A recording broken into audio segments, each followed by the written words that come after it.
আমাদের কাছে রয়েছে অসংখ্য পাত্রপাত্রী, পাত্রের তালিকা।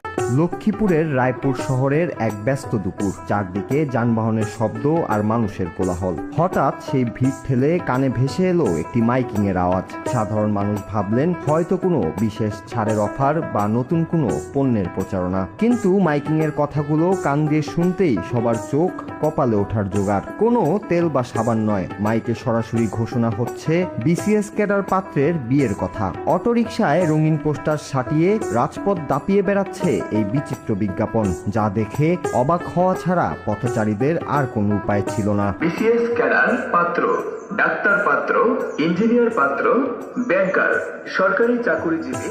ঘটক সেবা নামক একটি অনলাইন প্রতিষ্ঠানের এই প্রচারণায় শুধু বিসিএস ক্যাডারই নয়, তালিকায় রয়েছে ডাক্তার, ইঞ্জিনিয়ার, ব্যাংকার থেকে শুরু করে প্রবাসী এবং ডিভোর্সি পাত্রপাত্রীর খোঁজ। মাইকিং এর আকর্ষণীয় ভাষায় বিসিএস ক্যাডার পাত্রকে যেভাবে সবার সামনে উপস্থাপন করা হয়েছে তা লক্ষ্মীপুর জেলায় আগে কখনো দেখা যায়নি। ডিজিটাল যুগে যেখানে মানুষ জীবনসঙ্গী খুঁজতে অ্যাপের উপর নির্ভরশীল, সেখানে রায়পুরের রাস্তায় এভাবে সশরীরে মাইকিং করে জীবনসঙ্গী খোঁজার এই পদ্ধতি এলাকায় ব্যাপক চাঞ্চল্য ও আলোচনার জন্ম দিয়েছে।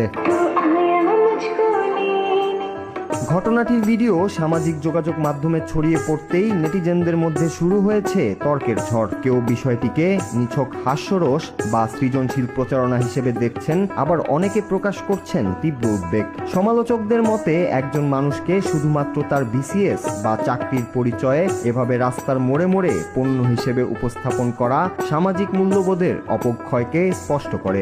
বিসিএস ক্রেজ এখন কোন পর্যায়ে পৌঁছেছে, এই ভিডিওটি যেন তারই এক অনন্য নজির হয়ে দাঁড়িয়েছে।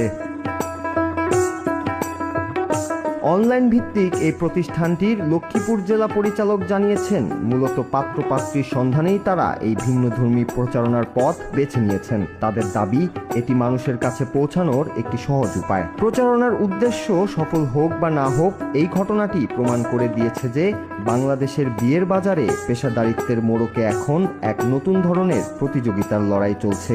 এখন দেখার বিষয় এই মাইকিং শেষ পর্যন্ত কতজন বিসিএস ক্যাডারকে বিয়ের পিঁড়িতে বসাতে সাহায্য করে।